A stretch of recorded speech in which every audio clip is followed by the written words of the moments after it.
Saya mengawali ceramah saya dengan sebuah cerita di kalangan ulama sufi. Ada sepasang suami istri. Kalau di sini sudah punya pasangan semua? Sudah semua? Oh, ada yang belum. Ini cerita pasangan suami istri. Suaminya bernama Imran bin Hasan. Mudah-mudahan sini tidak ada bernama Imran. Kalau ada, ini bapaknya namanya Hasan, Imran bin Hasan. Imran bin Hasan ini orangnya pendek, kurus, dan jelek. Tidak ada model. Tetapi istrinya paling cantik di daerah tersebut. Suatu ketika Imran bin Hasan memandang istrinya terlalu lama, berbeda dengan sebelumnya, sehingga si istri bertanya, "Wahai suamiku, ada apa terjadi denganmu?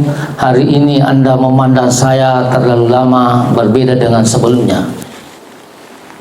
Imran bin Hasan langsung mengucapkan, "Alhamdulillah, segala puji bagi Allah. Saya bersyukur kepada Allah karena saya orangnya pendek, kurus, jelek, tidak ada model, tapi saya mendapatkan istri yang paling cantik seperti kamu."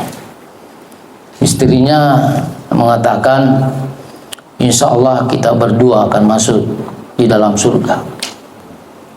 Imran bertanya, "Mengapa Anda mengatakan kita berdua akan masuk surga?"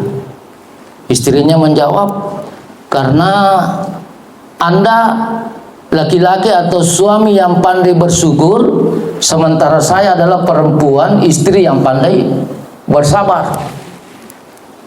Bersyukurnya engkau karena mendapatkan istri yang cantik seperti saya, sementara bersabarnya saya mendapatkan suami yang pendek, kurus, dan jelek seperti kamu."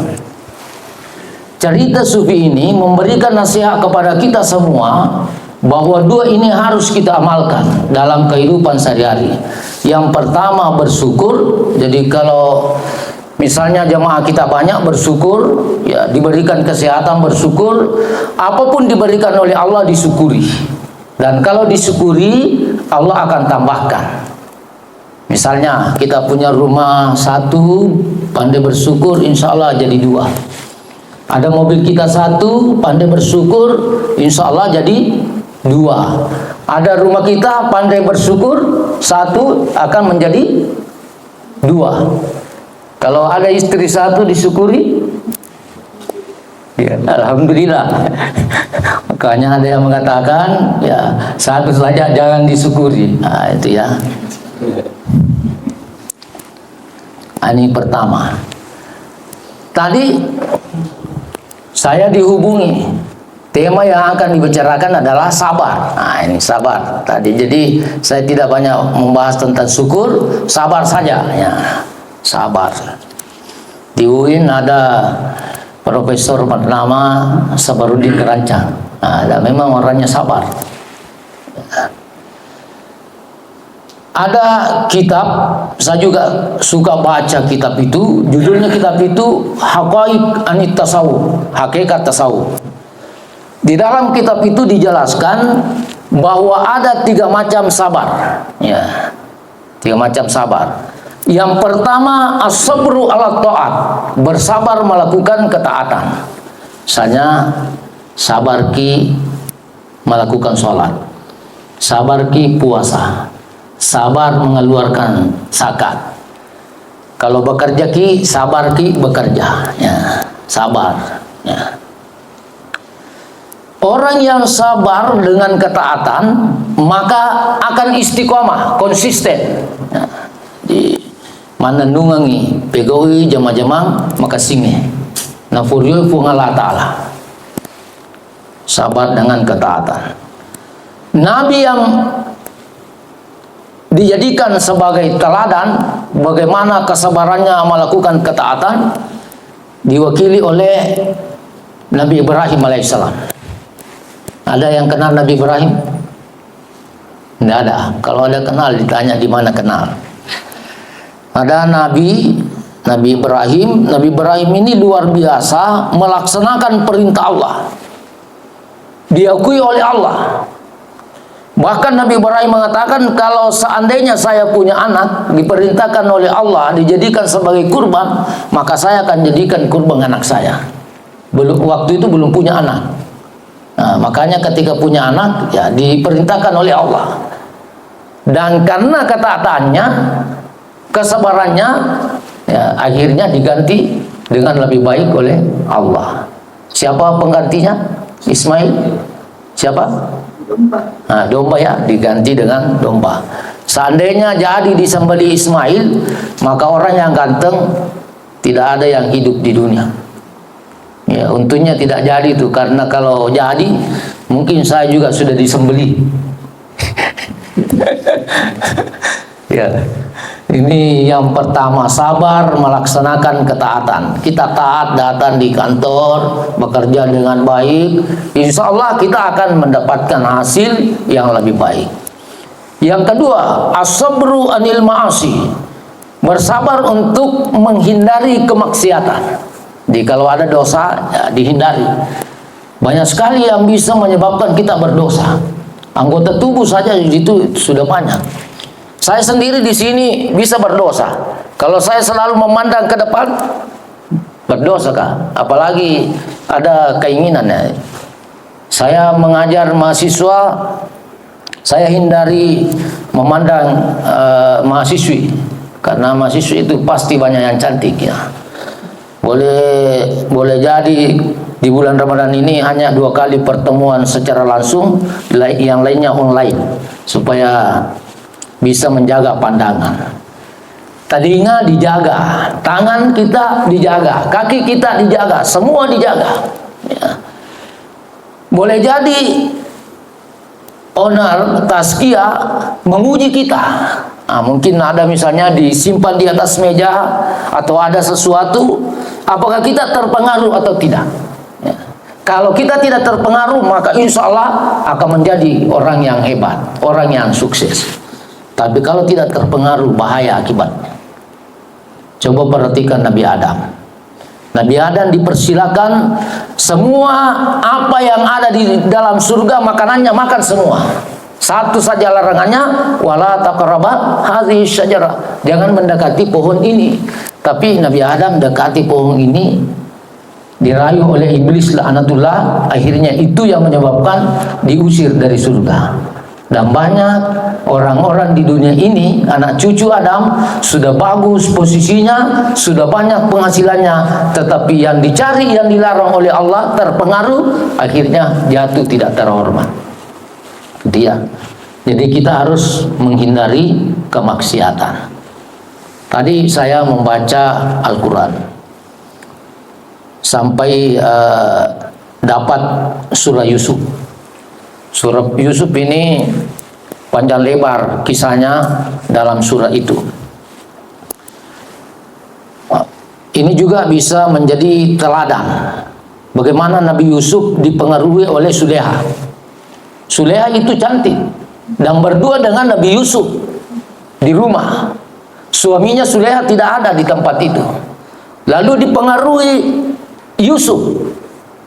Tapi Nabi Yusuf tidak terpengaruh karena takutnya kepada Allah Subhanahu wa Ta'ala. Itu ada kisahnya panjang lebar. Dan saya juga seringkali diberikan masukan bahwa di surah Yusuf itu ada doa.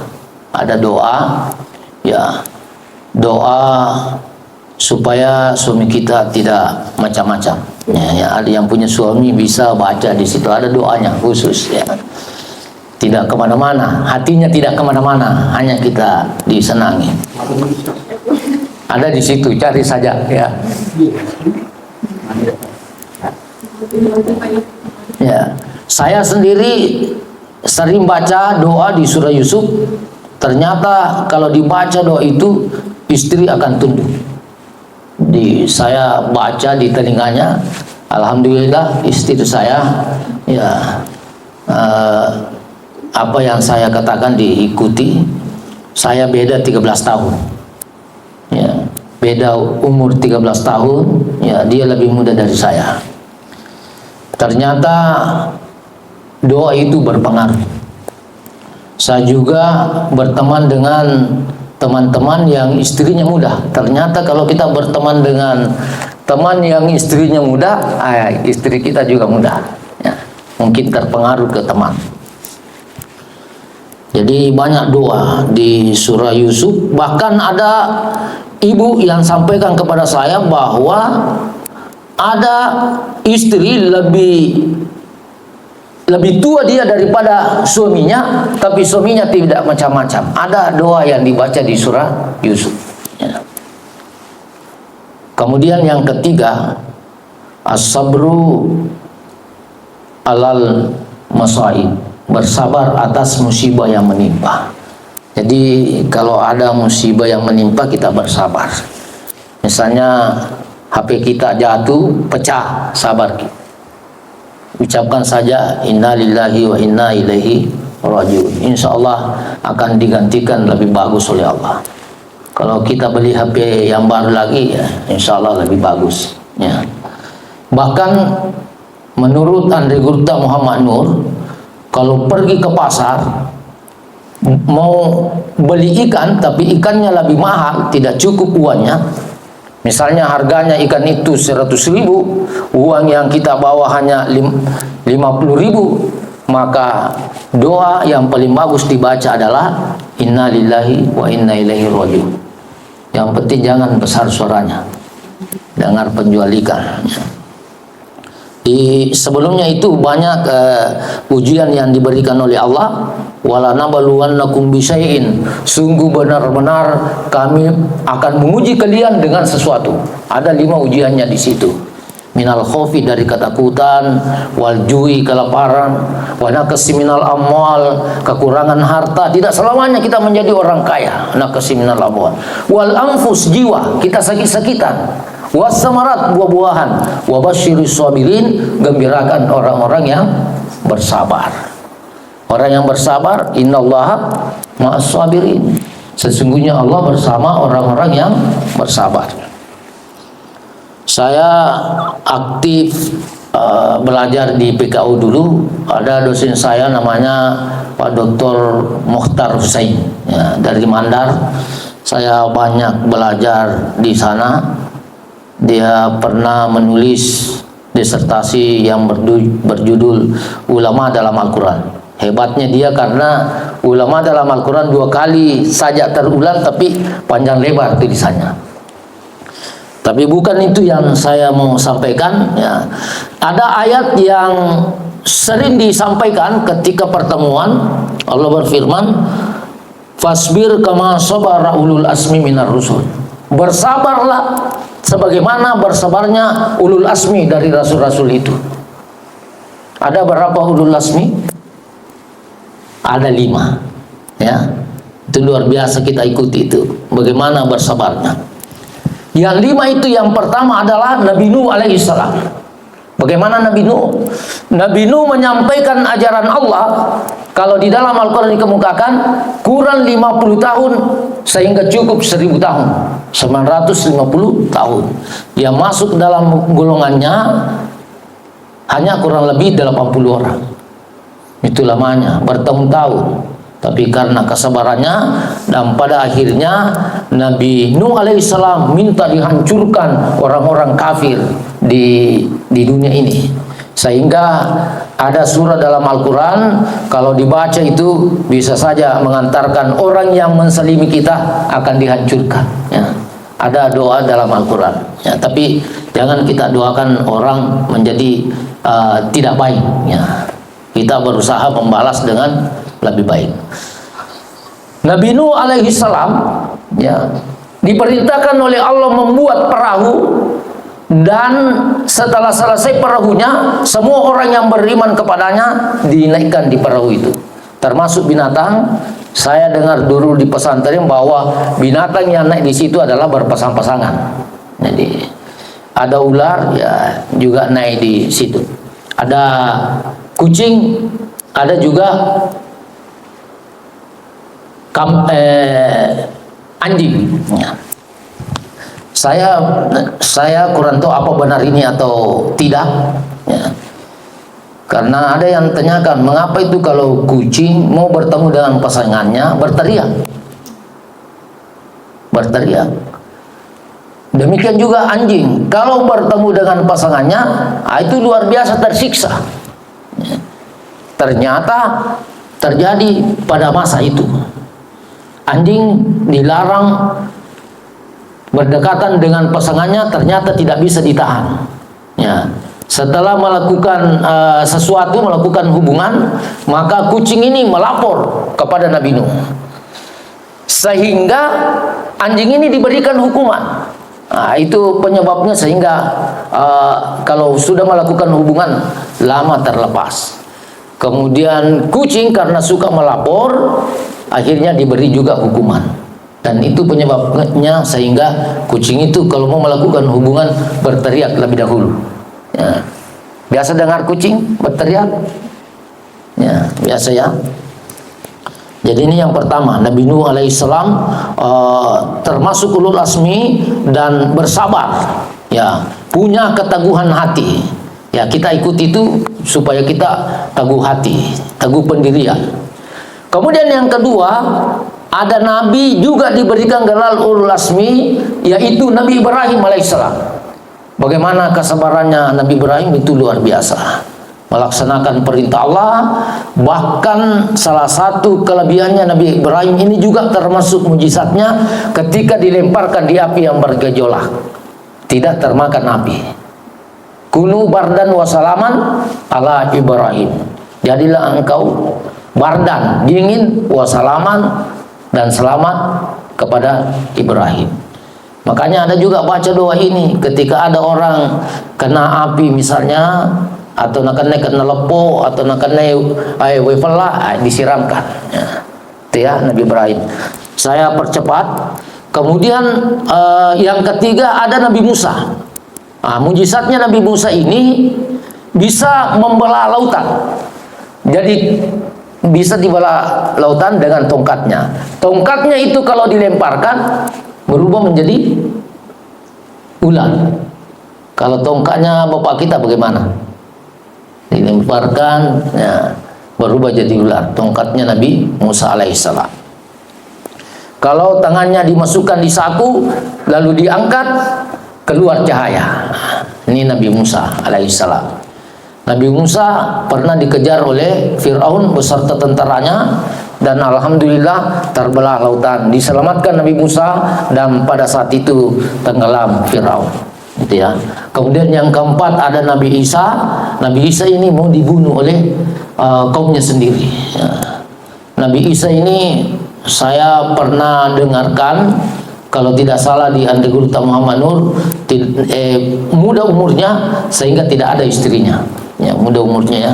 Nabi Isa alaihissalam. Nabi Isa ini tidak ada bapaknya, tapi ibunya ada. Makanya dalam Al-Quran Isa bin Maryam, Isa itu anaknya Maryam. Luar biasa perjuangannya. Kemudian yang terakhir, Rasulullah SAW diberikan gelar ulul azmi karena kesabarannya, keteguhannya menyampaikan ajaran Allah, tidak berhenti. Ya, itu luar biasa ya.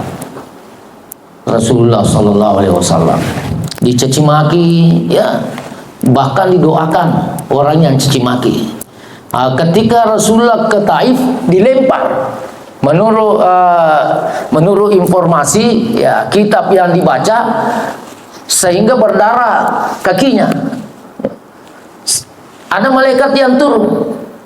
Bagaimana kalau yang menyakiti kamu diberikan hukuman, dihancurkan gunung itu? Tapi Rasulullah berdoa, Rabbi ghafir, ya, Allahumma hdi qaumi fa innahum la ya'lamun. Wahai Tuhanku, berikanlah petunjuk kaumku karena sesungguhnya mereka tidak tahu. Jadi kalau ada orang yang sakiti kita, doakan saja dengan lebih baik. Itu luar biasa. Ini Nabi Yusuf, ya, ceritanya disalimi oleh saudaranya sejak kecil, tapi ternyata Nabi Yusuf ketika bertemu dengan saudaranya sudah diketahui bahwa itu Yusuf, maka saudaranya mau minta maaf, tapi Nabi Yusuf mengatakan, la tasriba alaikumul yawm, tidak ada cercaan, tidak ada gangguan, tidak ada dendam hari ini untuk kalian. Artinya apa?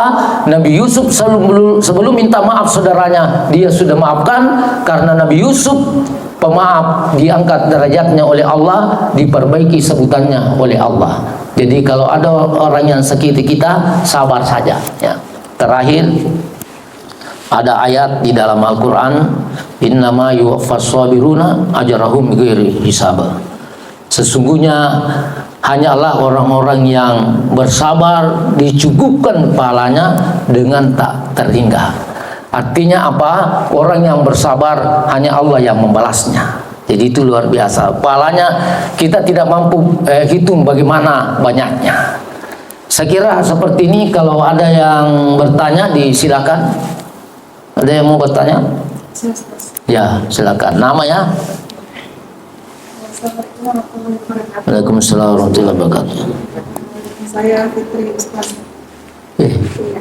Saya ingin bertanya terkait kan sesuai tema kita pada siang hari ini adalah sabar.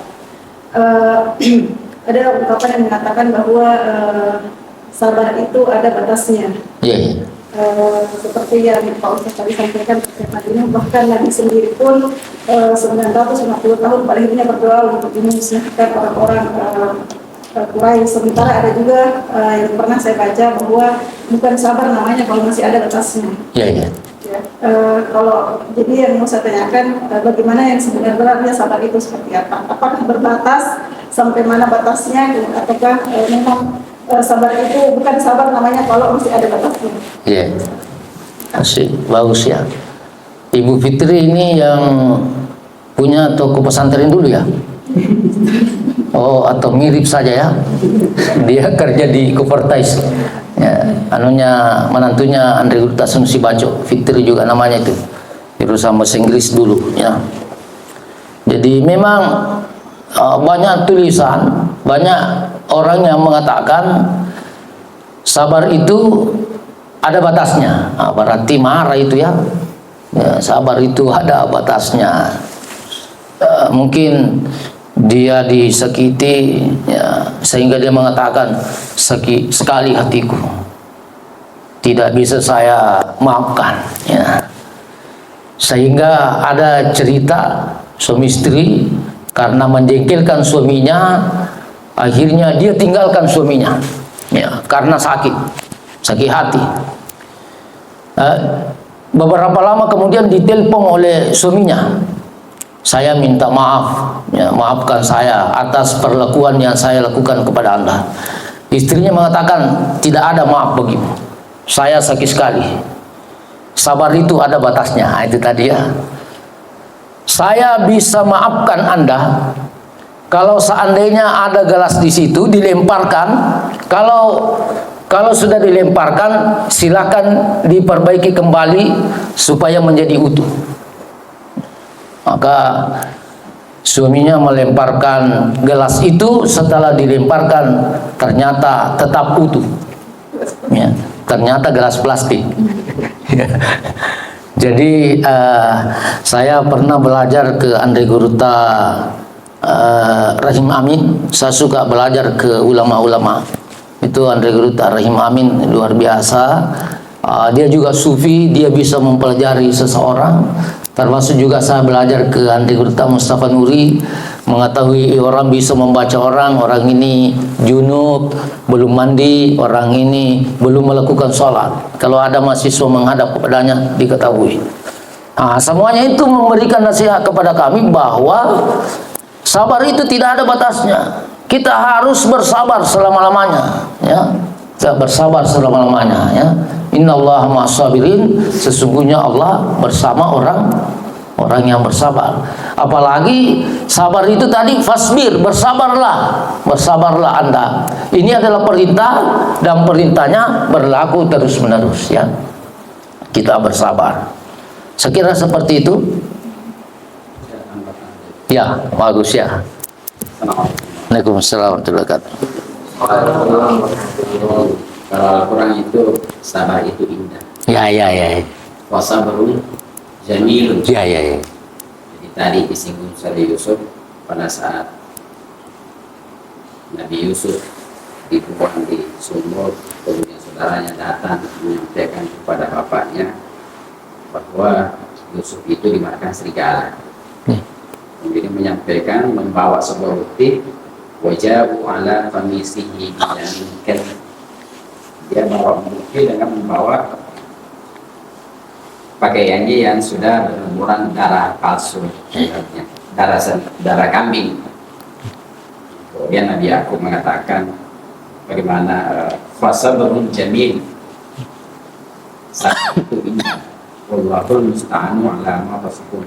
Sesungguhnya Allah Maha Penolong atas apa yang kamu ceritakan tadi itu, bahwa Nabi Yusuf dimakan serigala, hanya sisa bajunya yang bisa kita dapat, tidak tahu Yusuf di mana. Tentu itu butuh kesabaran. Tapi kesabaran itu, banyak kesabaran itu karena Allah. Karena kalau bukan karena Allah, kesabaran itu akan menjadi ada batasnya. Karena ketika kita mengalami suatu musibah, bahwa Allah menginginkan itu, kita menerimanya dengan sepenuh hati. Kita hanya sabar itu artinya kita mampu menahannya, bahwa itu sebuah fakta atau sebuah fakta ya, sebuah fakta bahwa ya memang begitu kenyataannya, tidak bisa kita tolak, kita harus menerima, dan itu bagian dari ketentuan Allah. Tapi kita berharapnya kepada Allah. Allahul musta'an ala ma tasifun. Terus yang kedua, cerita yang sama di surah Yusuf, ketika Bunyamin pergi ke Mesir, kemudian ditahan oleh Yusuf, kemudian pulang tanpa Bunyamin, bahwa Bunyamin itu ditahan sama Raja Mesir karena dia dituduh mencuri apa namanya barang raja, apa namanya timbangan ataukah apa namanya itu timbangan emas, dituduh mencuri. Kemudian lagi-lagi Nabi Yakub mengatakan fasabrun jamil, sabar itu indah, asallahu ayyatiyani bihim jami'a. Mudah-mudahan Allah akan mengembalikan semuanya keduanya, mengembalikan Yusuf, mengembalikan Bunyamin. Jadi sabar itu indah ketika dikembalikan kepada Allah dan kita berharap balasan kepada Allah. Makanya Nabi Yakub salah satu saya mengatakan bahwa innama ashku basti wa husni ilallah, sesungguhnya saya hanya mengeluhkan kesedihanku Allah kepada Allah. Jadi itu tadi saya menambah saja bahwa sabar itu, saya mungkin bahasanya kalau ada batasnya tidak, kalau saya dijawab saya bahwa sabar itu indah. Orang yang mengalami musibah kemudian bersabar, pasti dia akan mendapatkan rahmat Allah. Wa basyiris shabirin, berilah berita gembira kepada orang-orang yang sabar, alladzina idza asabatuhum musibatun, ketika dia diberikan musibah. Itu tadi ayat sebelumnya mengatakan wala nabluwannakum, pasti kamu akan dicoba bisyai'in minal khawfi, ketakutan, kelaparan, kehilangan harta, kehilangan sahabat, saudara, orang tua, kehilangan nyawa, ada orang meninggal, kekurangan makanan, wa naqsin minal amwali wal anfusi was samarat wa basyiris as-sabirin. Jadi ketika mendapatkan berita tentang masalah, itu kan dibutuhkan kesabaran. Ketika kita bersabar, itu tadi, berikanlah berita gembira. Yakinlah ketika ada masalah, pasti ada sesuatu di belakangnya, pasti ada hikmah. Itu maksudnya wabasyiri as-sabirin, berilah berita gembira kepada orang yang sabar. Sabar seperti apa? Ya sahabat musibah, ketika dia diberikan musibah, qalu inna lillahi wa inna ilaihi raji'un. Kemudian ayat mengatakan ulaika alaihim salawatun min rabbihim wa rahmah, mereka itu akan mendapatkan selawat langsung dari Allah, rahmat, kelimpahan, wa ulaika humul muhtadun, dan mereka itu adalah orang yang mendapatkan hidayah. Artinya sabar itu, ketika kita bersabar, itulah keindahannya, karena Allah bersalawat sama kita, memberikan rahmat, memberikan ketenangan, sehingga sabar itu menjadi indah. Jadi kalau saya bukan sekadar ada batasnya, tidak ada batasnya, justru sabar itu adalah indah. Indahnya kenapa? Karena di situ kita masalah al-ma'iyyatu minallah, bersama Allah, dalam diri kita ada Allah. Itu ya, saya tambahkan mudahan. Ya. Luar biasa tambahannya ya. Jadi katakan saja sabar itu adalah indah ya. Ada hikmahnya ya. Jadi sabar karena Allah dan dikembalikan kepada Allah. Mungkin masih ada yang mau bertanya? Ayo diskusi. Ya. Bertanya apa saja ditanyakan. Apa Nanti pengalamanmu? ya. Pernah ditinggalkan pacarnya apa dia? Ya, silakan. Nama juga ya. Ini dulu di belakang dulu. Kan dua-dua enakan deh. Iya. Silakan. Assalamualaikum warahmatullahi wabarakatuh. Waalaikumsalam. Pengalaman yang pahit yang membutuhkan kesabaran. Jadi saya punya pengalaman di keluarga. Saya punya keluarga yang satunya itu tadi terus suka mencampuri urusan keluarga yang lainnya. Itu om saya. Nah, waktu itu 3 tahun lalu saya tinggal di universitas.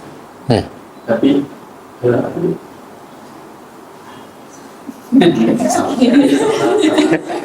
Tarik nafas.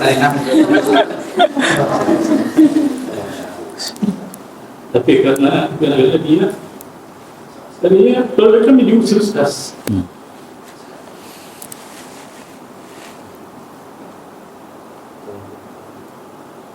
Nah, besok setelah itu datang lagi para yang mabuk. Dia minta diusir padahal dan mohon ini di luar mau dipukuli sama ini pukul. Tapi karena tidak tahan lah, mengamuk terus ke. Jadi saya pergi pergi pukul juga terus pukul. Tapi bang semua keluarga mana? Ini playing PPP merasa kenapa digolongin aku? Dan yang melakukan misalnya kantor polisi, jadi universitas. Apakah saya salah? Kalau saya tidak menyambung sebagai orang wilayah setengah keluarga kita keterlaluan universitas. 3 tahun ini kita sampai pikiran apa? Apakah saya harus menjadi silaturahmi lagi sama ini atau bisakah saya memutuskan silaturahmi agar tidak diganggu lagi karena keluarga ini universitas? Bagus pertanyaannya ya. Ini punya om ya. Punya om berarti om itu bersaudara dengan orang tua kita ya. Orang tua laki-lakinya atau perempuan? Ya, perempuan. Mungkin ada faktor yang menyebabkan sehingga om itu mengusir ya.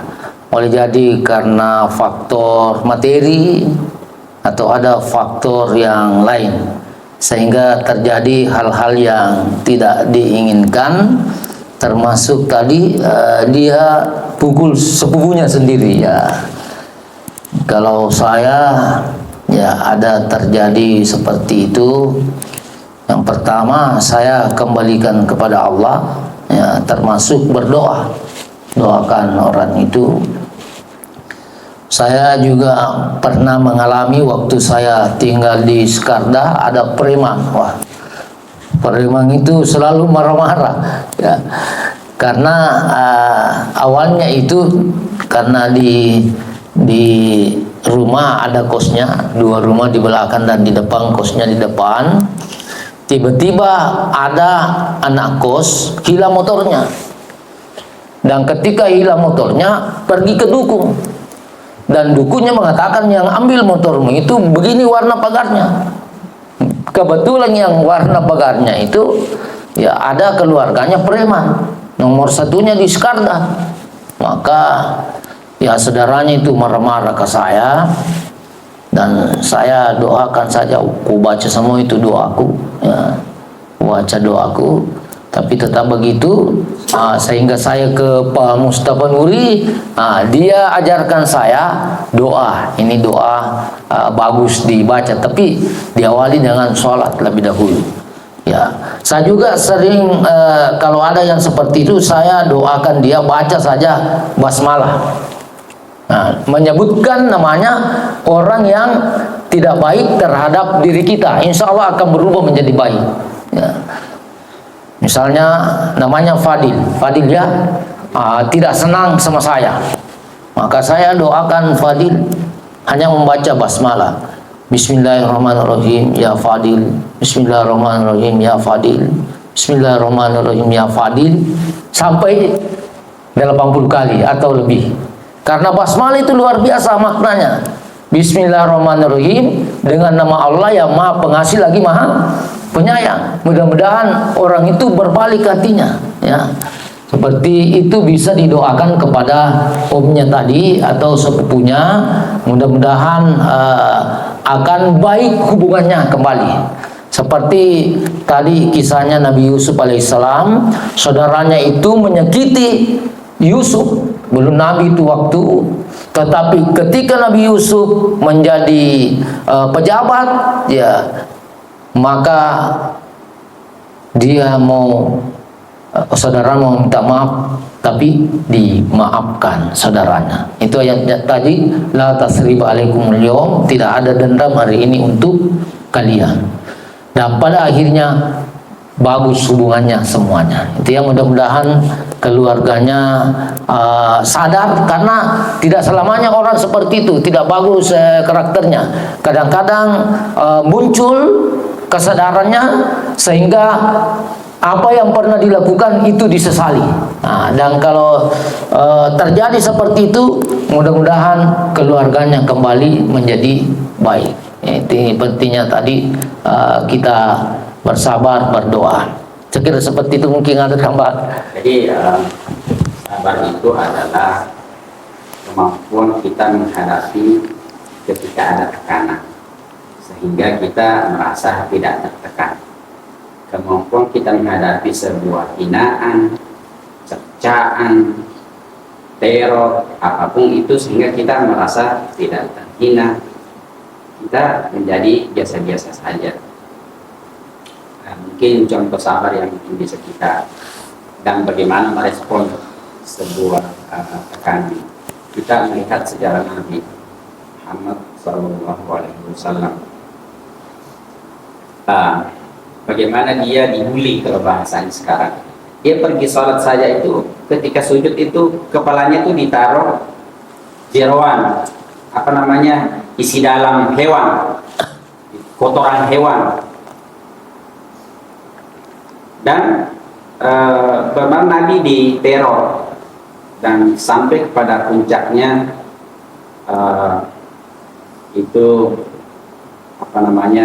istrinya meninggal, kemudian pamannya juga meninggal, sehingga tidak ada lagi orang yang mensupport, mendukung. Bahkan orang-orang kafir itu makin gila-gilaan menekan Nabi, sahabat-sahabatnya pun disiksa,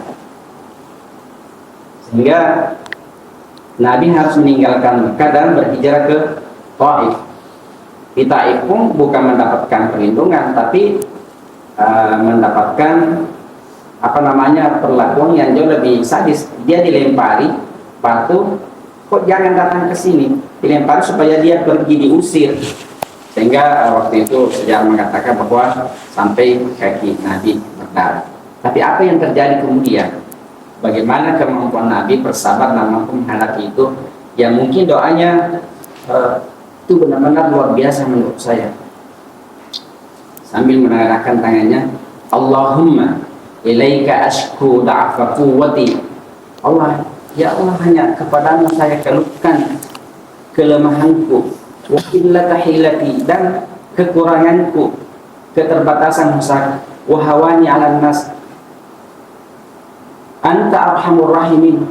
Ya Allah, kamu yang paling penyayang di antara penyayang. Wa anta rabbul mustada'afin, dan kamu Tuhan orang-orang yang dilemahkan, orang-orang yang ditekan. Ila man takiluni, kepada siapa kamu serahkan diriku ya Allah? Apakah kepada orang yang jauh, maksudnya orang Taif yang menyerangku, am ila qaribin mallaktahu amri, ataukah orang yang dekat, keluarga-keluarganya di Mekah yang soalnya dia sudah memiliki semua, menguasai semuanya urusanku. Kemudian Nabi mengatakan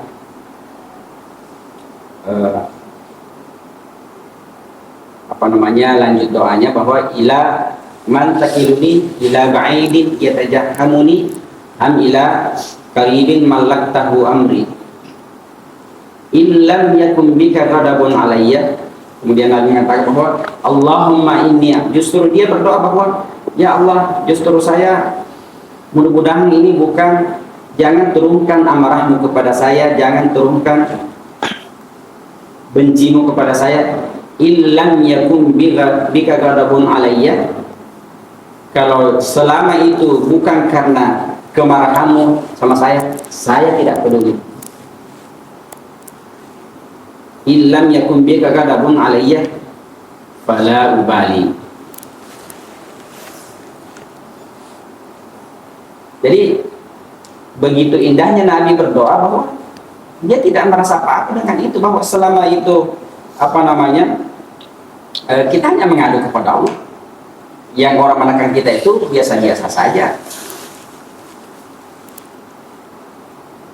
Allahumma ilaika ashku da'fa quwwati wa qillata hilati. Kemudian setelah itu Nabi kemudian dipanggil untuk melakukan Isra Mi'raj. Setelah itu dia berhijrah ke Madinah. Jadi sebenarnya penerjemahan tadi itu adalah sabar itu indah. Apakah Nabi merasa tertekan? Tidak. Apakah dia menangis seperti Fadil? Tidak. Cemeng loh. Jadi biasa-biasa saja. Jadi menghadapi tekanan itu karena kenapa kita menjadi biasa? Karena Allahumma ilaika ashku da'fa quwwati, hanya kepada kita. Tidak perlu kita mengeluh. Tidak ada artinya itu dia. Karena di dalam hati kita itu tidak ada kebencian, tidak ada kemarahan, dan kita yakin akan pertolongan Allah Subhanahu wa taala. Ya, demikian. Ya, itu luar biasa. Jadi jangan ada dendam dalam hati ya. Jadi kita hanya mengadu kepada Allah. Saya juga belajar Ihya Ulumuddin. Di situ ada sufi besar bernama Ibrahim bin Adham. Pernah ditanya oleh seseorang, hal anta abdum, apakah engkau hamba? Dia menjawab, naam, saya hamba. Dipukul. Tapi Ibrahim bin Adham diam saja, tidak ada balasan. Nanti ketika datang orang, dilihat Ibrahim bin Adham, dia berdarah anggota tubuhnya, bertanya, apa yang terjadi? Nah, ternyata tentara itu yang pukul mengatakan sudah dipukul. Lalu dia mengatakan, apakah anda tidak mengenal orang ini? Ini adalah ulama besar, sufi besar, namanya Ibrahim bin Adham. Nah, Nabi Ibrahim diperintahkan untuk membalas, tapi Ibrahim bin Adham diperintahkan untuk membalas, tapi ternyata dia tidak balas. Begitu barangkali karena kedekatannya kepada Allah, dia hanya mengadu kepada Allah. Ya, tadi dia menjawab saya hamba karena orang itu tidak perjelas hamba siapa. Ya, memang saya hamba Allah, Abdullah, hambanya Allah. Jadi benar apa yang dikatakan. Jadi begitu ya, sabar itu adalah indah. Ada tadi? Ya. Nama siapa namanya? Wawan ya. Assalamualaikum warahmatullahi wabarakatuh. Kita sering mendengar kunci untuk mengarungi kehidupan hanya dua, yaitu syukur dan sabar.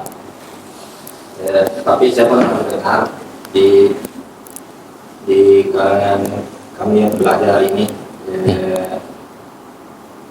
bahwa ada kalanya itu kalau dapat nikmat kita syukuri, dan mendapat musibah kita sabari. Tapi ada nanti masanya yang ada hanya syukur. Saya bertanya, bagaimana caranya kita bisa bersyukur di dalam musibah itu? Saya mohon penjelasannya. Nih, begitu ya. Ya, luar biasa juga pertanyaannya ini. Diuji tapi bersyukur. Ya, diuji. Saya agak lupa itu yang penjelasannya dalam kitab Haqaiqut Tasawuf, Haqaiq Anit Tasawuf, ya. Ada seorang hamba Allah yang meninggal anaknya. Allah bertanya kepada malaikat pencabut nyawa, namanya Malakul Maut ya.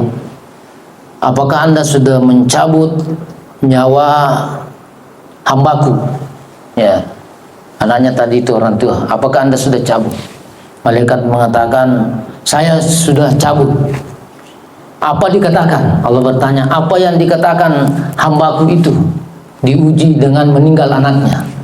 Maka malaikat mengatakan, dia mengucapkan inna lillahi wa inna ilaihi rajiun. Ini ayat. Lalu dia mengucapkan alhamdulillah.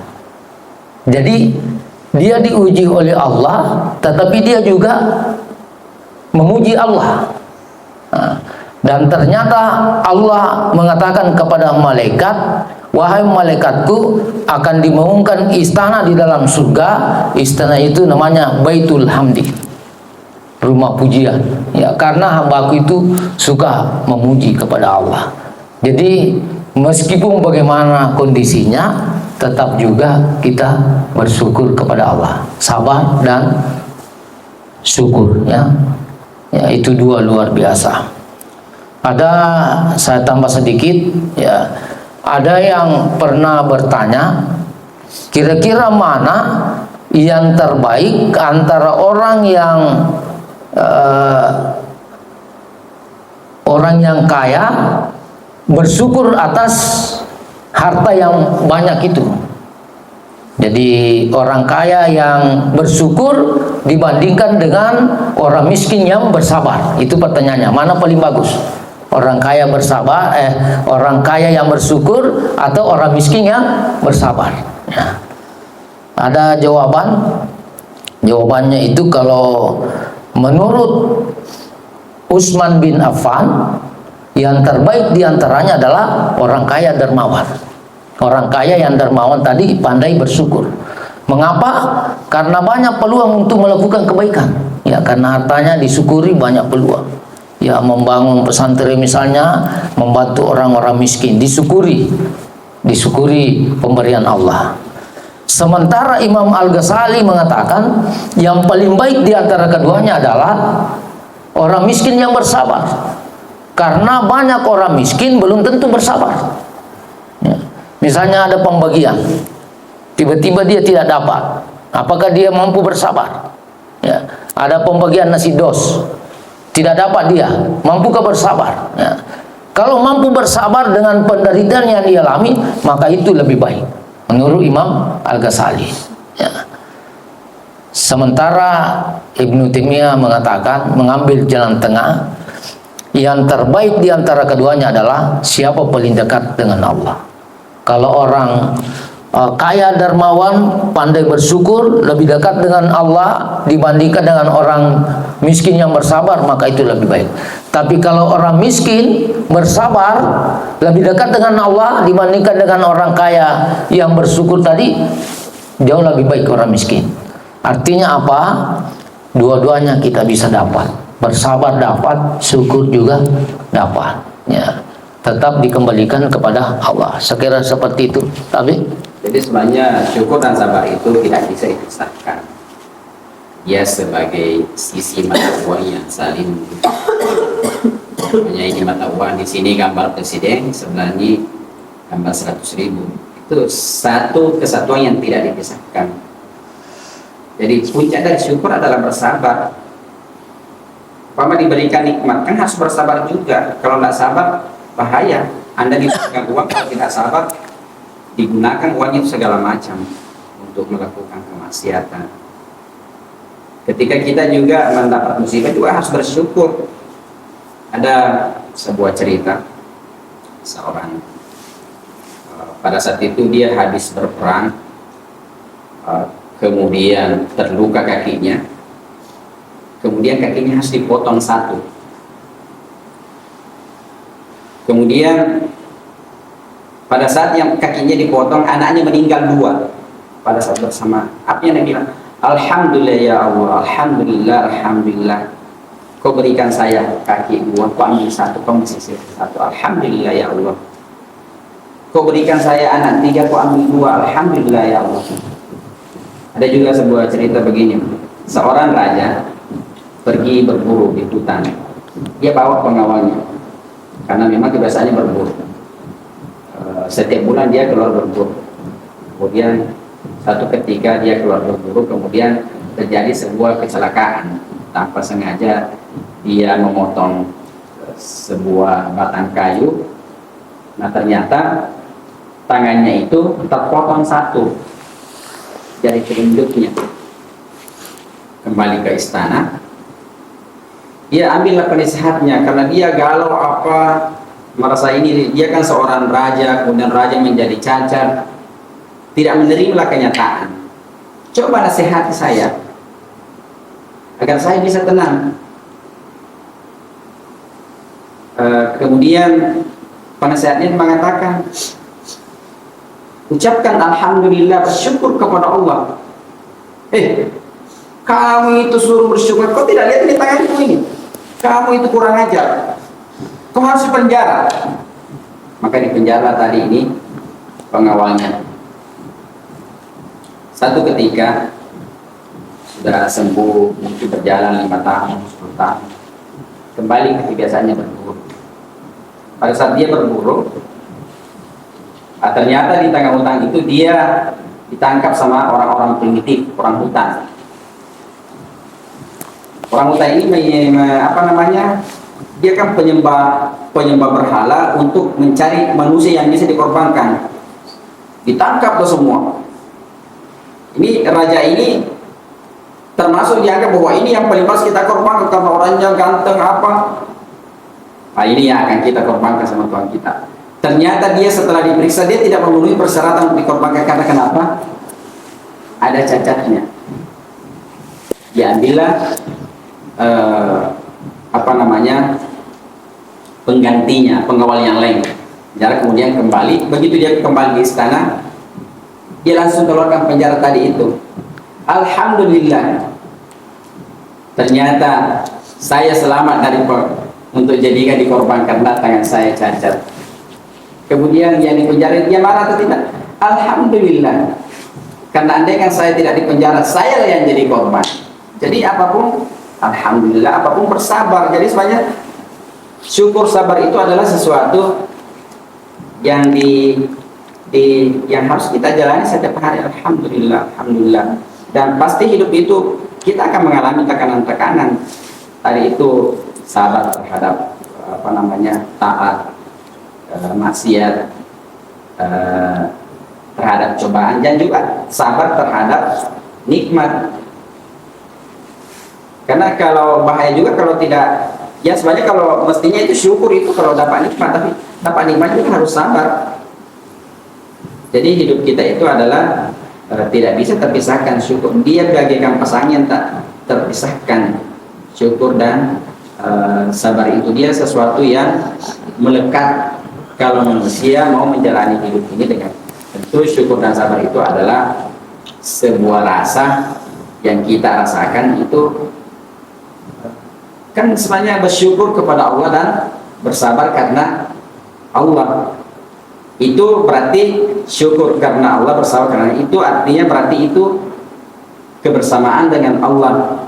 Nah, karena adanya kebersamaan dengan Allah, kemudian itu akan melahirkan perilaku-perilaku yang lain yang berhubungan dengan manusia. Apakah dengan cara kita memaafkan, kalau kita bersyukur memberi, membantu, Mungkin dalam lisan disebutkan alhamdulillah. Demikian. Iya.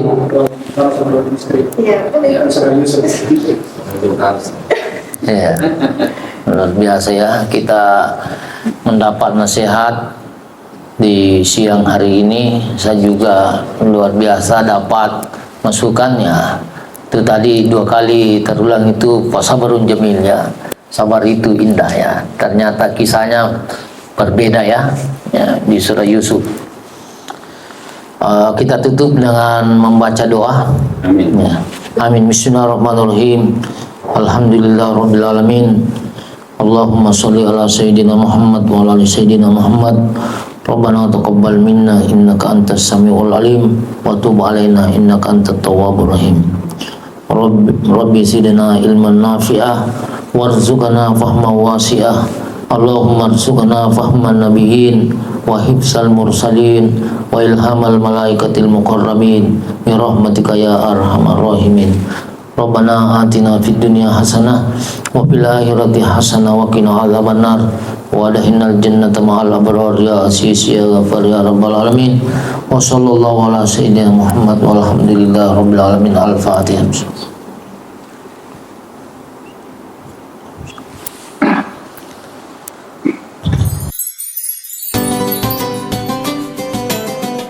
Tazkiyah Tour, tenang di setiap langkah.